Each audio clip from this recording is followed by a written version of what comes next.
Shalom, selamat pagi semuanya jemaat Gereja Rehoboth yang saya kasihi. Saat ini kita masih bisa berbakti, ini adalah anugerah Tuhan, kasih karunia Tuhan Yesus, meskipun secara online. Tetapi kita beriman, kita merasakan Yesus hadir di tengah-tengah kita. Mari kita buka dalam doa. Bahwa pertolongan pada kita dalam ibadah hari Minggu Kudus saat ini hanya datang dari Tuhan pencipta langit dan bumi serta segala isinya. Dia yang setia memelihara ciptaannya dan tidak pernah meninggalkan pekerjaan tangannya dari selama-lamanya sampai selama-lamanya. Bapa kami dalam surga, kami merasakan pertolongan Tuhan saat ini. Kami merasakan kasih Tuhan, kami merasakan pemeliharaan Tuhan. Kami akan memulai ibadah secara online, tetapi kami beriman Yesus hadir ada di tengah-tengah rumah tangga kami. Yesus hadir ya Tuhan, siap memberkati kami, baik melalui pujian, baik melalui firman Allah. Oleh karena itu urapan-Mu ada ya Tuhan, baik WL Singa pemusik dan hamba menyampaikan firman Allah. Tuhan urapi sehingga kami mengerti apa yang Tuhan firmankan, sehingga kami boleh menjadi berkat. Terima kasih Tuhan, tolong biar Roh Kudus memimpin kebaktian ini dari awal sampai akhirnya. Di dalam nama Yesus kami berdoa, amin. Shalom Bapak Ibu Saudara sekalian yang ada di rumah, apa kabarnya? Saya berdoa Bapak Ibu Saudara sekalian berada dalam keadaan yang baik, amin. So hari ini apapun situasi dan kondisi kita, mari kita sama-sama datang untuk memuji dan menyembah Tuhan, amin. Kita mau katakan bahwa Tuhan kita adalah Tuhan yang hebat, amin. Mari semua yang percaya kita mau sama-sama bangkit berdiri di rumah kita masing-masing. Kita mau sama-sama puji nama Dia. Kita mau katakan Tuhan kita hebat, amin. Berapa yang percaya, mari berikan kemuliaan bagi nama Tuhan, come on. Haleluya Yesus.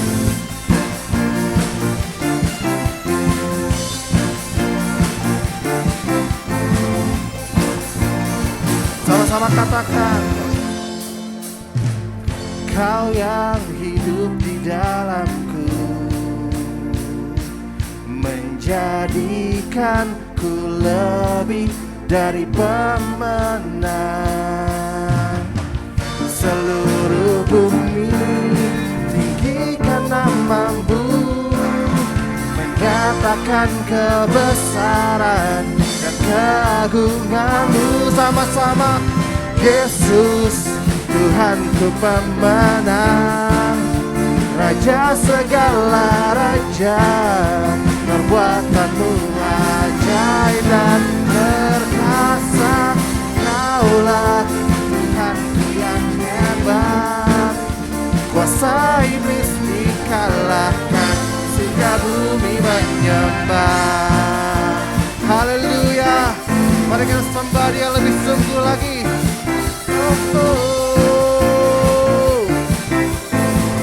Katakan, Kau yang hidup di dalamku, Kau yang hidup di dalamku, menjadikanku lebih dari pemenang. Mari angkat tangan kita. Seluruh bumi tinggikan nama-Mu, menyatakan kebesaran dan keagungan-Mu.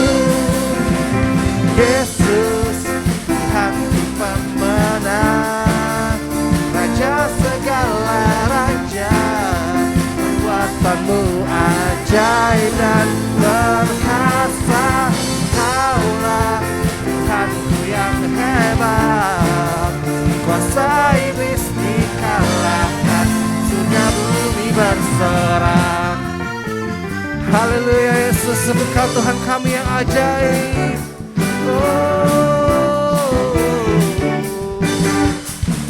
Mari bertepuk tangan buat Tuhan kita, kawan. Haleluya, musik memuji nama Tuhan.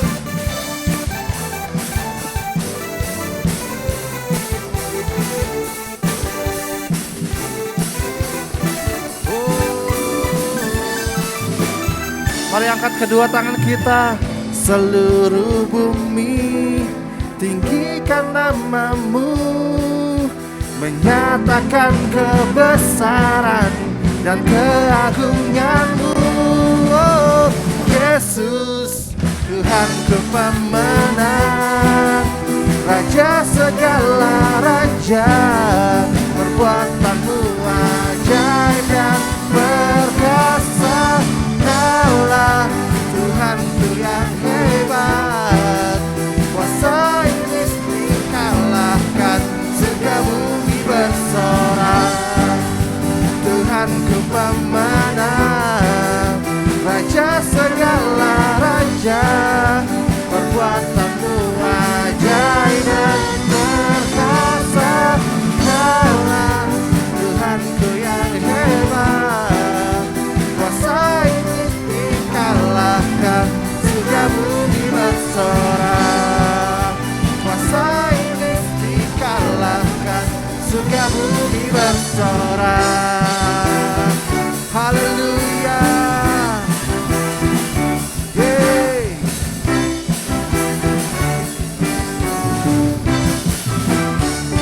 Haleluya Tuhan. Sungguh Tuhan, Engkau Tuhan kami yang hebat. Sungguh Tuhan kami mengucap syukur Tuhan untuk kasih setiamu ya Tuhan di dalam kehidupan kami Tuhan. Sungguh kasih setiamu Tuhan lebih dari hidup Tuhan. Maka bibir kami Tuhan, lidah kami ingin memuji dan menyembahmu Tuhan. Sebab Kau Allah kami yang baik Tuhan. Sebab Kau Allah kami yang ajaib Tuhan. Sungguh Kau Allah kami yang setia Tuhan, dan gak pernah meninggalkan kami Tuhan. Kami mau mengucap syukur untuk semuanya Tuhan. Terima kasih Tuhan Yesus. Haleluya. Mari saya mengundang setiap kita di rumah kita masing-masing. Kita angkat kedua tangan kita sembah Dia. Katakan naikkan ucapan syukurmu buat Tuhan. Katakan terima kasih. Katakan Tuhan baik. Terima kasih Tuhan Yesus. Haleluya. Yesus, sungguh kami bersyukur kepadamu.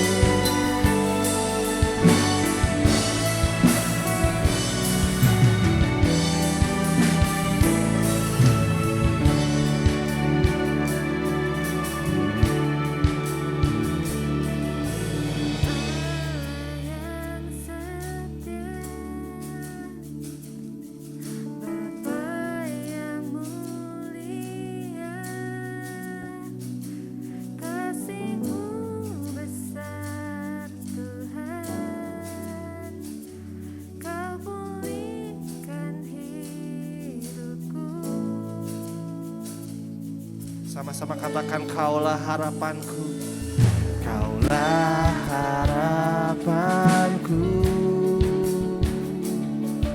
hidupku dalam-Mu. Terima kasih Tuhan, Kau selamatkan hidup. Haleluya Yesus, terima kasih. Dengan apa kan ku balas segala kebaikan-Mu?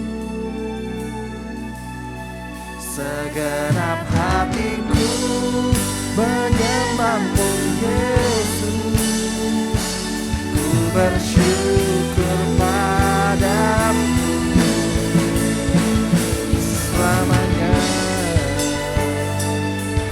selamanya kami mau bersyukur untuk cinta kasih-Mu dalam kehidupan kami Tuhan. Apapun badai yang sedang kami hadapi saat ini Tuhan, kami percaya bahwa Engkau Tuhan yang setia dan gak pernah meninggalkan kami Tuhan. Oleh karena itu kami mau mengucap syukur Tuhan yang Kaulah harapan kami dalam kehidupan kami Tuhan. Haleluya. Kaulah harapanku,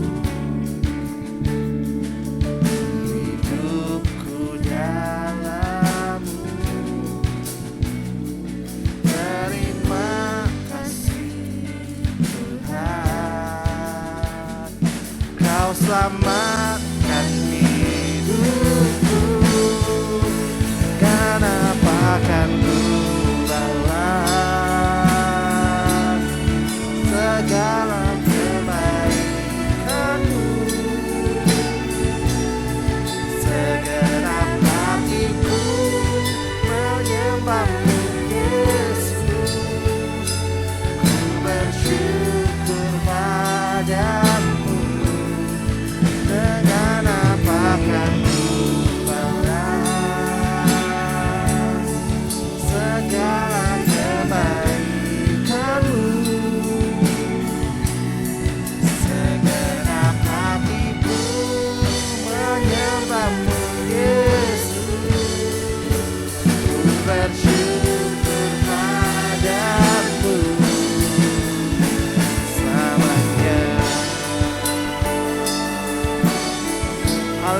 Tuhan.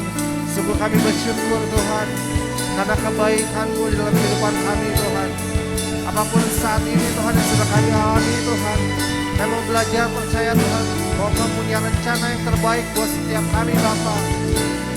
Haleluya, oleh karena itu selamanya kami memuji nama-Mu Tuhan. Selamanya.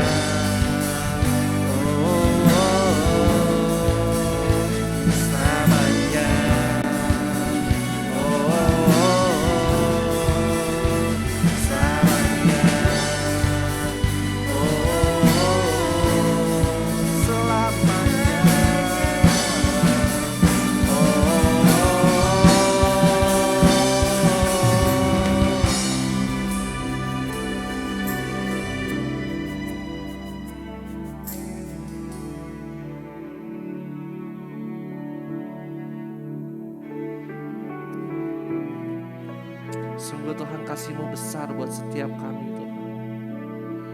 Sungguh Tuhan kami mau mengucap syukur atas kebaikan-Mu dalam kehidupan kami Tuhan. Sebab kasih-Mu besar Tuhan dalam kehidupan kami. Dengan apa akan ku balas segala kebaikan-Mu. Segenap hatiku menyembah-Mu Yesus. Ku bersyukur padamu. Dengan apa kan ku balas segala kebaikan-Mu.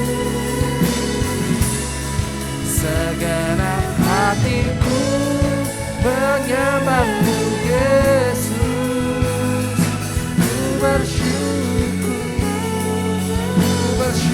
padamu. Dengan apa kan ku balas segala kebaikan-Mu. Segenap hatiku menyembah-Mu Yesus. Bersyukur padamu. Katakan selamanya. Oh, selamanya. Oh, selamanya. Oh, selamanya.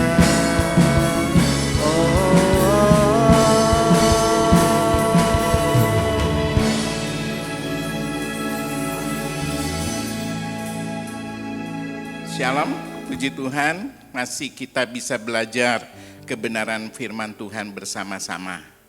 Marilah kita akan bukakan hati kita, memohon kepada Tuhan. Mari kita akan berdoa. Bapa kami dalam surga, kami telah memuji Tuhan, kami telah menyembah Tuhan yang hidup. Tiba saatnya kami akan mendengar firman Tuhan, belajar bersama tentang kebenaran. Biarlah Tuhan Yesus hadir, Roh Kudus membukakan hati kami. Jadikan hati kami tanda yang subur, sehingga kami boleh belajar bersama-sama tentang kebenaran firman Tuhan. Urapi hamba-Mu yang tidak ada apa-apa. Biarlah Tuhan waktu kami belajar, Roh Kudus berbicara dalam hati kami dan menjadi rema, dan kami bertumbuh hanya untuk kemuliaan Tuhan. Terima kasih ya Bapa. Di dalam nama Yesus kami berdoa. Amin.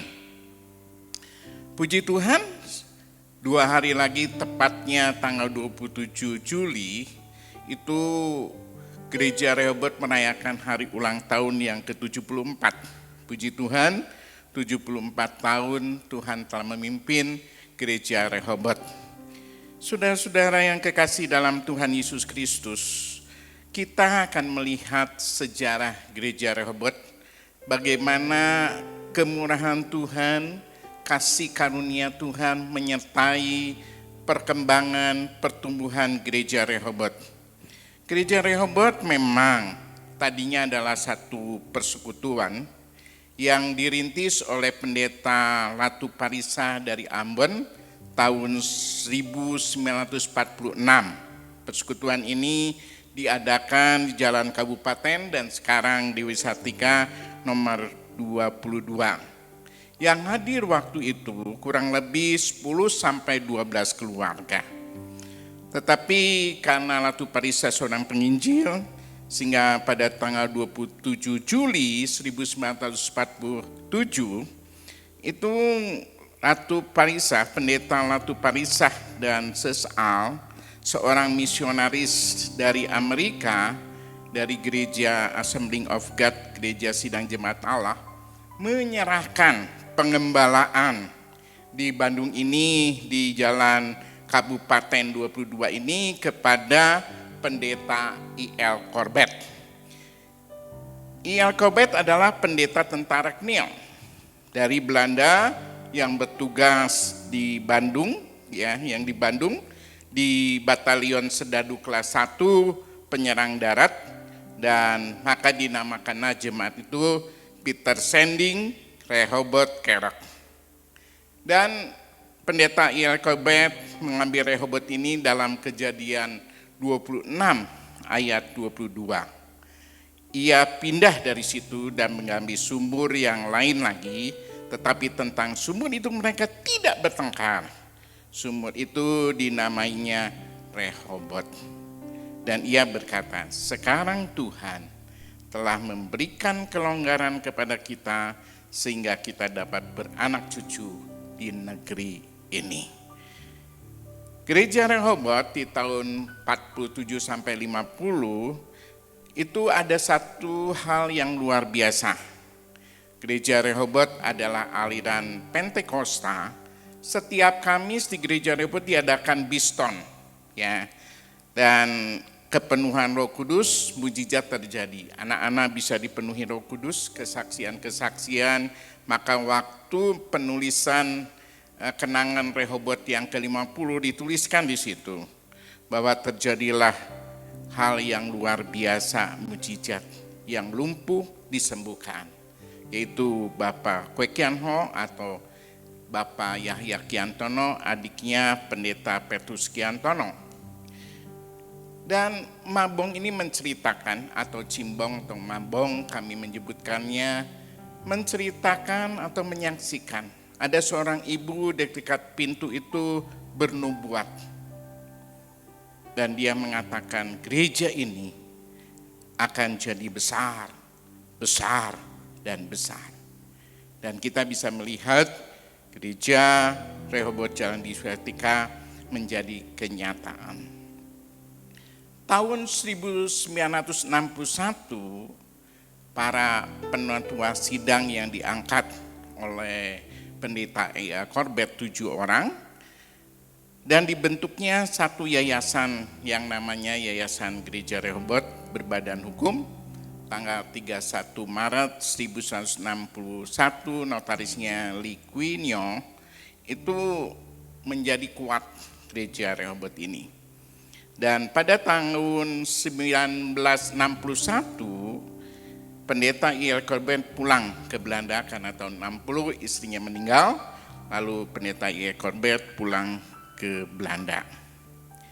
Dibuatnya surat wasiat, sebenarnya surat wasiat itu ditujukan kepada pendeta Petrus Kiantono untuk meneruskan. Tetapi atas kesepakatan bersama 7 tua-tua sidang, setuju pendeta Daniel Maijaya sebagai gembala sidang. Tahun 1964 pembelian gedung gereja di Wisatika 3638 itu di Bandung ini lunas dengan pengorbanan dari semua jemaat. Mereka rela memberikan uang tunai, mereka rela perhiasan sampai cincin kawin, aloji, ya. Itu perhiasan mereka berikan hanya untuk kemuliaan Tuhan. Dan dengan pertolongan Tuhan, Tuhan menolong dan semuanya lunas dan dapat dibeli gedung gereja Jalan Dewi Sartika 3638. Pada tahun 1964, Daniel Maijaya, pendeta Daniel Maijaya berdoa dan akhirnya dia harus pindah ke perusahaan Caltech di Rumbai, yaitu di Sumatera, dan Tuhan nolong, dan saya pas bertemu dengan tetangga saya di depan rumah dari Caltech juga. Dia mengatakan luar biasa, Pendeta Daniel Mejaya ini mempunyai kedudukan yang sangat tinggi, ya. Boleh katakan pengawas kepala bagian dari kepada komunikasi, ya, di Caltech ini, sehingga dia pensiun dan ada di Amerika. Ini jelas, dan tetangga saya ini menyaksikan bahwa beliau, Pendeta Daniel Mejaya ini adalah orang yang baik. Pada tahun 1983, inisiatif daripada Gembala Sidang waktu itu Pendeta Petrus Kiantono, karena setelah Pendeta Daniel Mejaya pindah ke Rumbai di Sumatera, di Caltech, maka Pendeta Petrus Kiantono tahun 64 bulan Oktober diangkat menjadi Gembala Sidang. Inisiatifnya dan luar biasanya ingin gereja ini berkembang, maka dibentuknya majelis baru, ya. Tahun 1983 dimasukkannya anak-anak muda, ya, yaitu Pendeta Dr. Yohanes Rungkat, Pendeta Dr. Gigi Yakobus Rungkat, Pendeta Gunawan Wiryanto, Pendeta Stefanus Rustandi, dan Pendeta Benyamin Laswardi almarhum. Dan kami berlima pada waktu itu masih muda-muda, ya, membantu duduk di majelis gereja Rehoboth. Nah, pada tanggal 31 Desember 95 memikirkan bahwa gereja Rehoboth ini sudah ada cabang-cabangnya dan perlu diakui oleh negara dan oleh Departemen Agama, maka dibentuknya lah pengurus Sinode Gereja Rehoboth dan dilantik pada tanggal 31 Desember 1995 dan diketuai oleh ketua umumnya Pendeta Dr. Yohanes Rungkat. Pada tanggal 19 November 1996, Sinode Gereja Rehoboth resmi menjadi anggota PGI yang ke-70 dan hadir di waktu itu diwakili oleh Ketua Umum Pendeta Dr. Yohanes Rungkat. Pendeta Dr. Yohanes Rungkat memikirkan perlunya regenerasi. Maka Desember 2020 dilantiklah Pendeta Ratib Sinato sebagai Ketua Sinode Gereja Rehoboth, estafet kepemimpinan yang diberikan. Ini semua hanya untuk kemuliaan Tuhan. Biar kita belajar, ya, berdirinya Gereja Rehoboth bukan secara kebetulan, tetapi kemurahan Tuhan. Oleh karena itu marilah kita akan belajar dengan tema Aku ada untuk menjadi berkat bagi kehidupan. Aku ada untuk menjadi berkat bagi kehidupan. Di dalam 1 Petrus 3 ayat 8 sampai 12 demikian firman Tuhan. Dan akhirnya hendaklah kamu semua seia sekata, seperasaan, mengasihi saudara-saudara penyayang dan rendah hati. Ayat 9, dan janganlah membalas kejahatan dengan kejahatan atau caci maki dengan caci maki, tetapi sebaliknya, hendaklah kamu memberkati karena untuk itulah kamu dipanggil, yaitu untuk memperoleh berkat. Saya ulang, hendaklah kamu memberkati karena untuk itulah kamu dipanggil, yaitu untuk memperoleh berkat. Sebab siapa yang mau mencintai hidup dan mau melihat hari-hari baik, ia harus menjaga lidahnya terhadap yang jahat dan bibirnya terhadap ucapan-ucapan yang menipu. Ia harus menjauhi yang jahat dan melakukan yang baik. Ia harus mencari perdamaian dan berusaha untuk mendapatkannya. Ayat 12. Sebab mata Tuhan tertuju kepada orang-orang benar, dan telinganya kepada permohonan mereka yang minta tolong. Tetapi wajah Tuhan menentang orang-orang yang berbuat jahat. Berbahagialah orang yang mendengar firman Tuhan dan menyimpan dalam hatinya, dan ini semua untuk kemuliaan Tuhan. Saudara-saudara yang kekasih, sebagai kita orang percaya pada Tuhan Yesus, saudara dan saya dipanggil untuk menjadi muridnya. Saudara dan saya dipanggil untuk meneruskan berkat yang Tuhan yang telah memberi dalam kehidupan kita. Tuhan ingin kita ini menjadi berkat. Bukan hanya sampai di kita saja, tetapi inginnya Tuhan ini memberkati kita dan kita menjadi berkat. Supaya orang tahu bahwa di dalam diri saudara ini ada Kristus. Orang melihat bahwa Yesuslah yang menjadi Tuhan di dalam kehidupan kita. Yang mengubah hidup kita. Yang memberkati kita. Sehingga kita mengeluarkan cahaya Kristus di dalam kehidupan kita. Kalau lihat hal ini, kita melihat mengapa sampai Paulus menuliskan tentang kasih dan damai ini. Ini adalah karena Petrus ini melihat pergumulan dari luar jemaat, yaitu setelah agama Kristen menjadi kelompok yang tersendiri dan terpisah dari Yudaisme. Karena orang Kristen ini tidak bisa bersatu dengan Yudaisme, mereka mendapatkan perlawanan dari pemerintah Roma. Sehingga perubahan sikap ini terhadap agama Kristen mulai terjadi penganiayaan terhadap gereja dan orang-orang Kristen waktu itu. Saudara-saudara yang kekasih dalam Tuhan, belum lagi di dalam gereja sendiri ketidakharmoniskan, perbedaan suku bangsa, perbedaan mungkin pendapat, boleh dikatakan sekarang doktrin, teologi, maka terjadilah konflik di antara jemaat. Bagaimana mereka bisa menjadi berkat dalam kehidupan ini? Oleh karena itu Rasul Petrus ini menuliskan bagaimana kita menjadi berkat bagi kehidupan orang lain. Bagaimana saudara dan saya bisa menjadi berkat kalau di dalam kehidupan kita timbul konflik.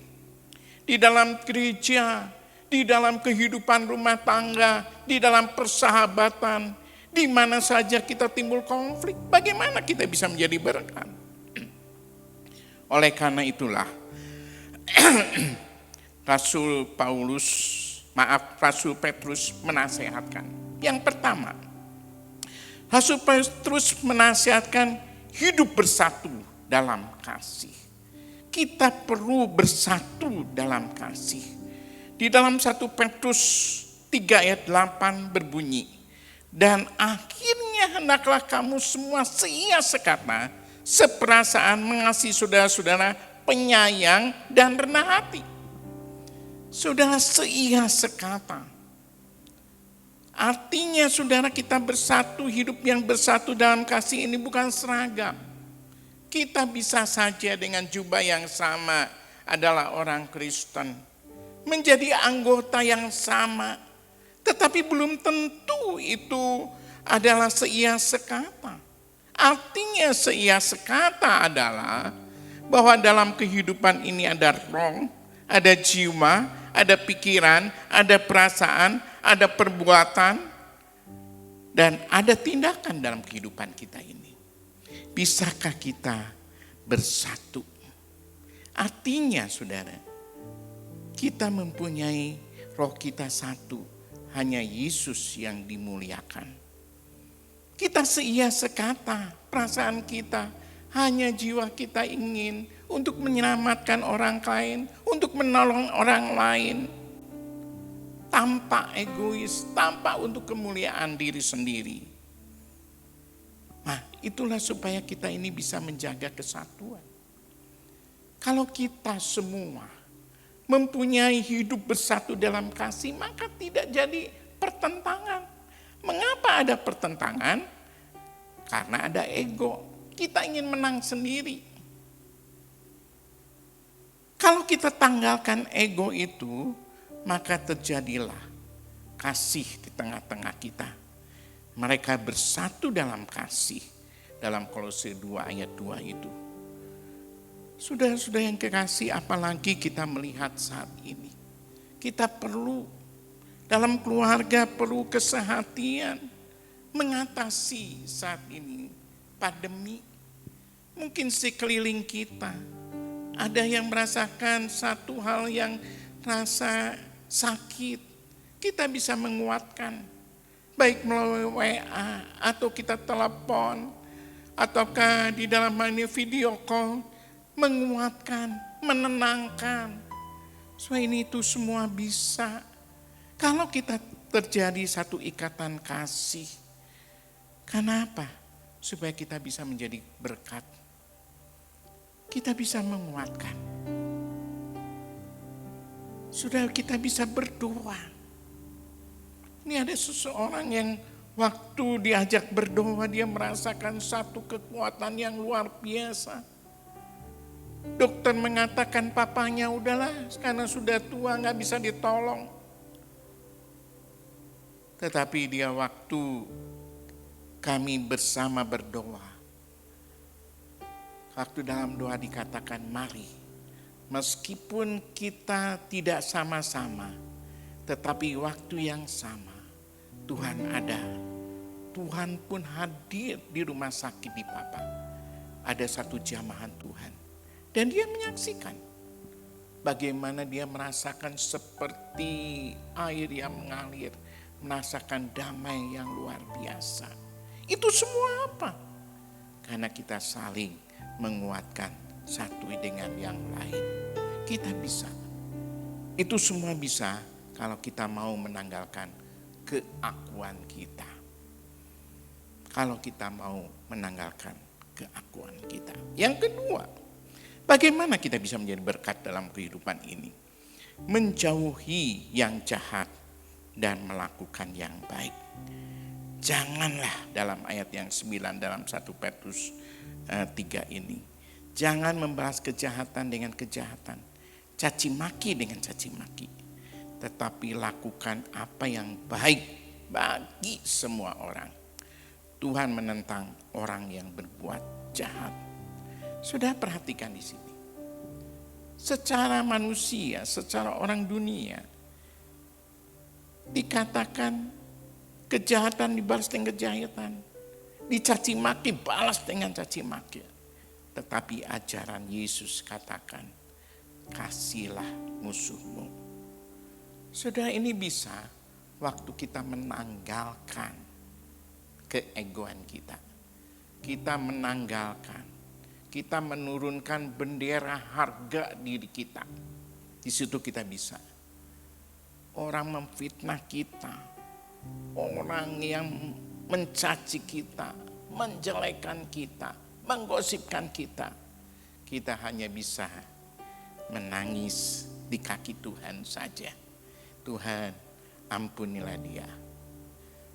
Karena dia tidak mengerti. Tuhan, hibur dia. Kuatkan dia. Nah, sudah kita bisa mendoakan. Kenapa?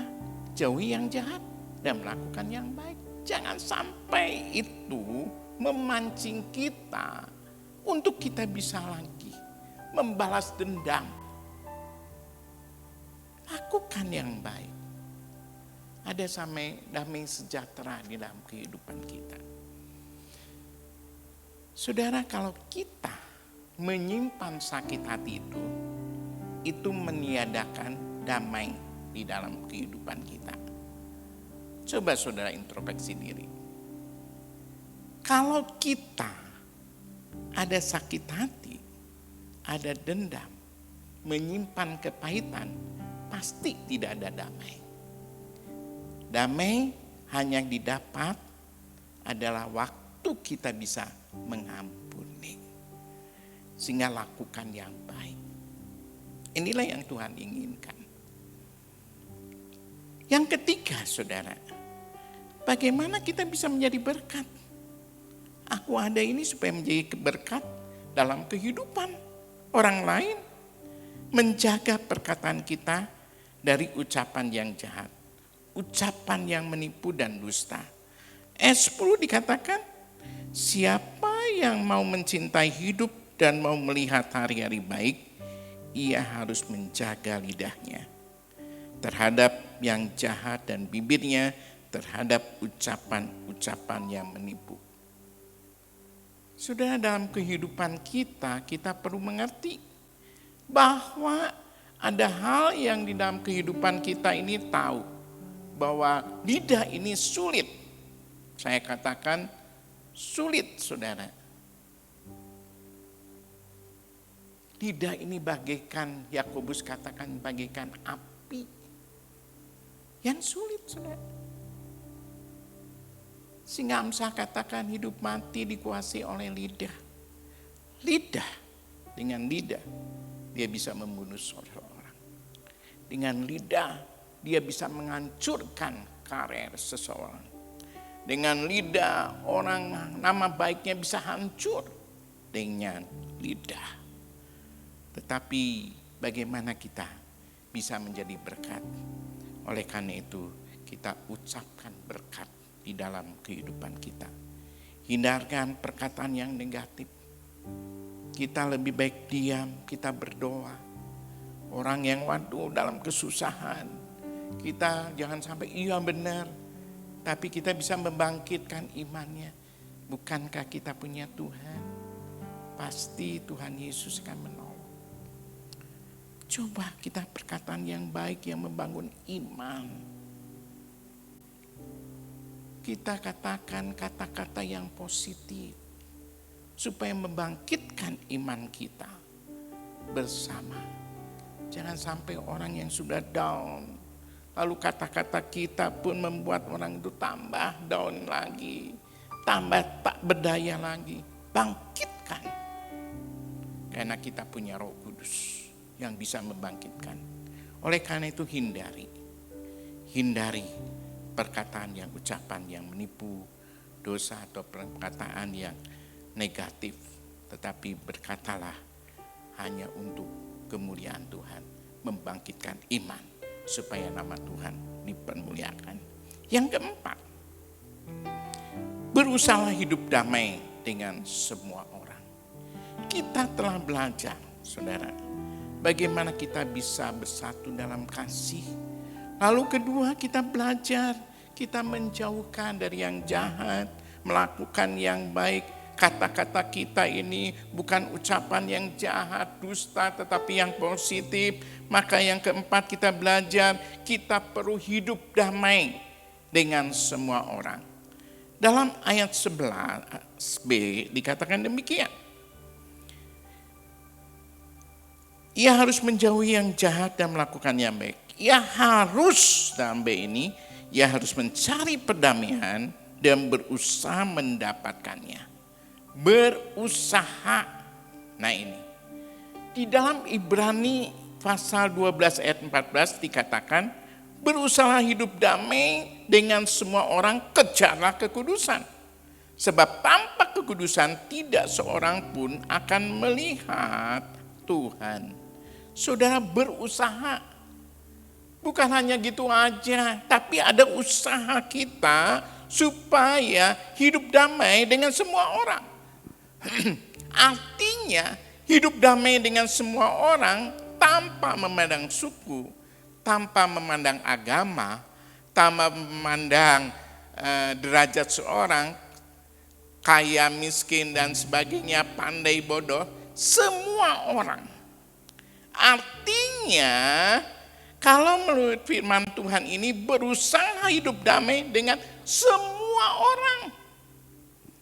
Termasuk musuh kita. termasuk orang yang membenci kita. Kita semua damai, berusaha hidup damai. Tidak ada dendam dalam diri kita. Tidak ada kepahitan. Maka di dalam ayat 11 ini ia harus mencari perdamaian. Ibrani 12:14 berusaha. Jadi ada usaha kita ini. Berusaha untuk mendapatkannya. Jadi kalau usaha ini artinya sungguh-sungguh. Dengan rendah hati. Orang yang sombong tidak mungkin hidup damai dengan semua orang. Hanya yang hidup damai dengan semua orang adalah orang-orang yang rendah hati. Kita bisa belajar kepada siapa? Tidak lain guru agung kita, yaitu Tuhan Yesus Kristus. Karena dia seorang yang lemah lembut dan rendah hati. Rendah hati adalah orang yang suka memaafkan. Rendah hati orang yang tidak mengambil muka, tidak memandang muka. Itulah orang yang rendah hati. Dan dia memandang semua orang itu sama karena diciptakan oleh Tuhan.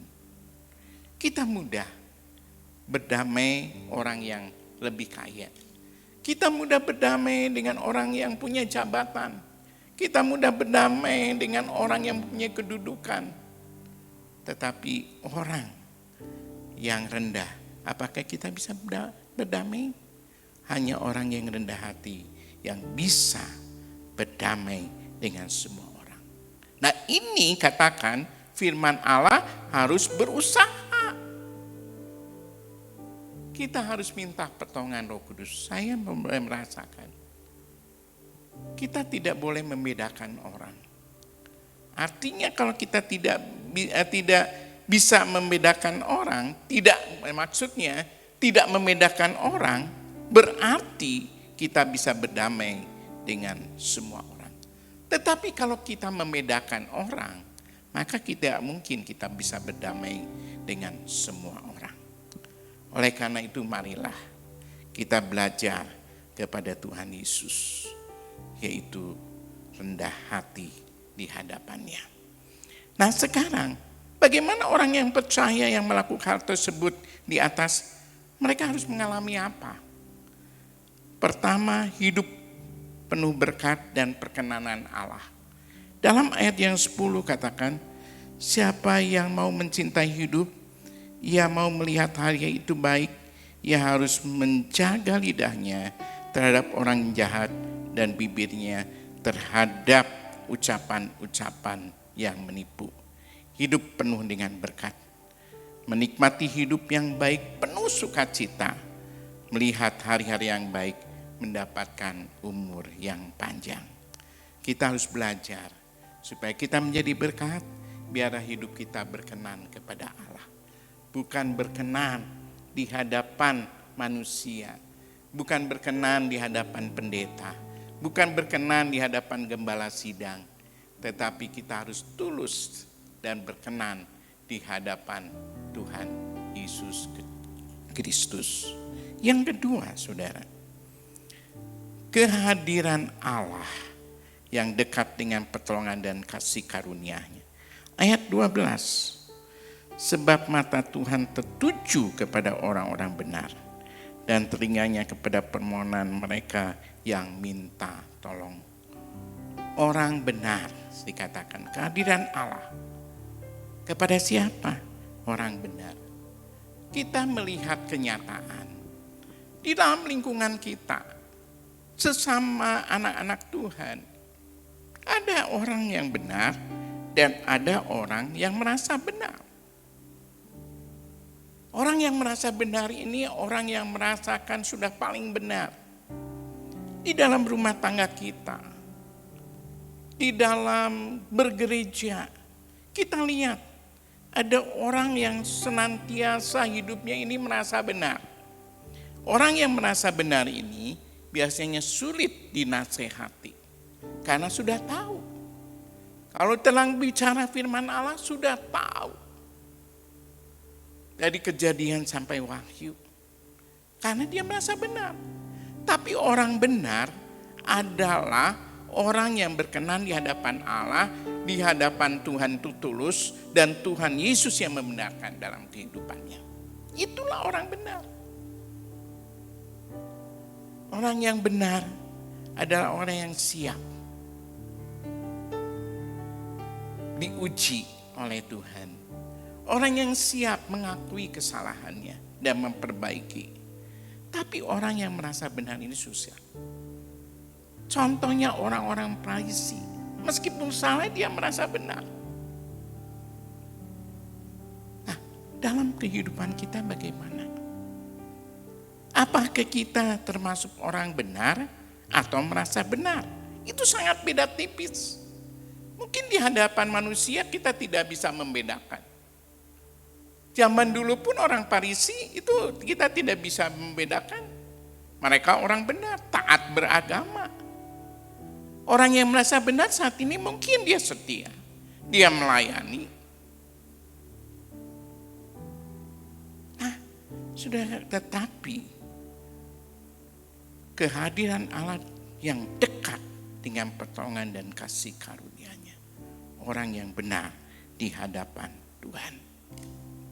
Orang yang benar di hadapan Tuhan pasti di dalam ayat yang ke-12 telinganya kepada permohonan mereka yang minta tolong. Artinya orang yang suka berdoa.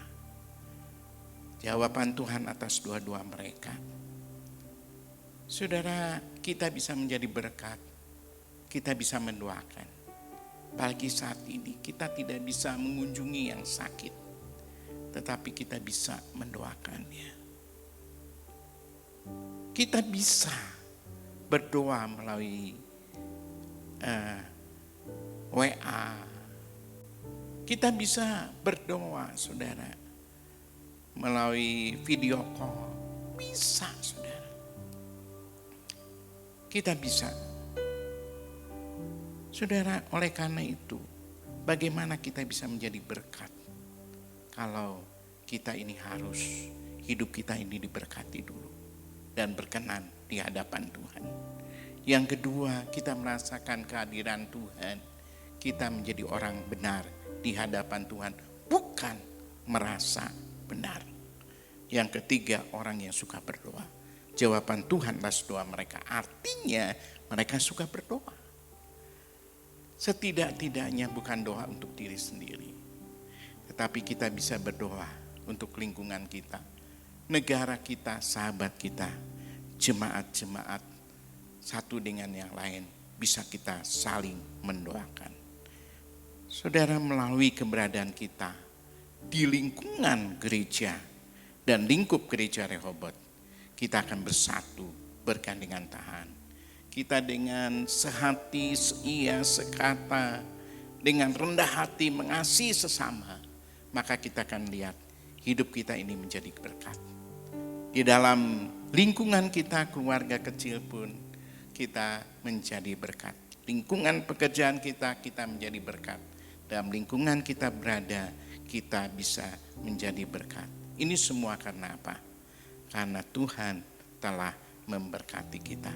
Kalau Tuhan telah memberkati kita, pasti aku ada untuk menjadi berkat bagi kehidupan ini.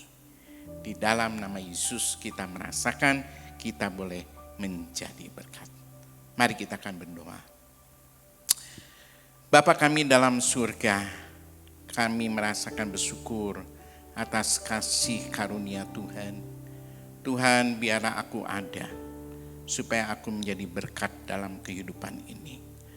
Aku ada untuk menjadi berkat bagi kehidupan sesama, di mana saja kami berada, supaya kami menjadi berkat di keluarga kami, di lingkungan pekerjaan kami, di lingkungan tetangga kami, di mana saja kami berada, di dalam gereja kami boleh menjadi berkat.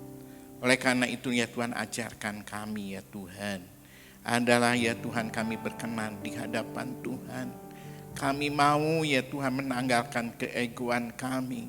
Kami mau rendah hati ya Tuhan. Kami mau bekerja sama satu dengan yang lain. Kami mau diberkati dan menjadi berkat. Ini semua hanya untuk kemuliaan Tuhan. Kami tidak mau egois ya Tuhan. Karena Tuhan memberkati kami untuk menjadi saluran berkat dan nama Tuhan dipermuliakan. Sebentar kami akan makan dan minum perjamuan suci. Tuhan hadir, Tuhan memberkati ya Tuhan. Kami semuanya. Kami telah menyiapkan semuanya ya Tuhan.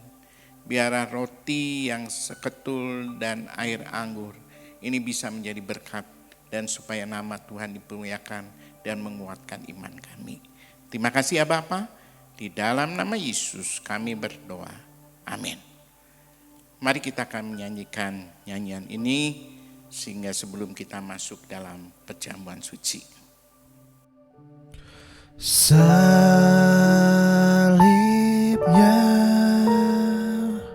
salibnya, selama mulia,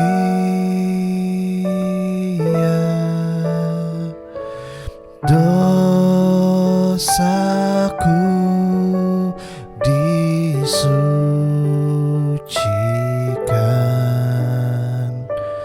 oleh darah Yesus.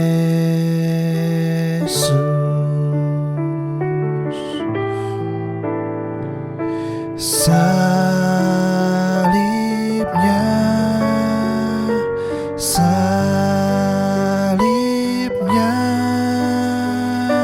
selama mulia,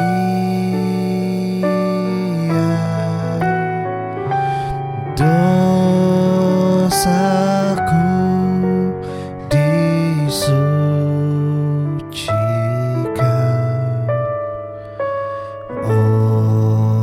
oleh darah Yesus. Mari kita akan masuk dalam perjamuan suci dan sudah menyiapkannya dengan baik. Apa yang ada dalam saudara, ada roti ataupun saudara ada yang di rumah, silakan. Sudah siapkan itu semua dengan baik karena kita tahu semuanya ini hanya untuk kemuliaan Tuhan. Melalui perjamuan suci ini sudah bukan hanya sekedar, tetapi ada sesuatu yang istimewa. Dan ini untuk menguatkan kita menjalankan hari demi hari. Bagi yang sakit melalui perjamuan suci ini, bilu Yesus akan mengalir dan menyembuhkan. Mari kita pegang roti saudara dengan tangan kanan saudara, angkat lebih tinggi. Dan firman Tuhan mengatakan demikian. Dan ketika mereka sedang makan, Yesus mengambil roti, mengucap berkat atasnya, memecah-mecahkan lalu memberikannya kepada murid-muridnya dan berkata, "Ambillah, makanlah, inilah tubuhku yang diserahkan bagi kamu. Perbuatlah ini menjadi peringatan akan daku. Bukankah roti yang kita telah pecahkan adalah persekutuan dengan tubuh Kristus? Mari kita makan dalam nama Tuhan Yesus Kristus."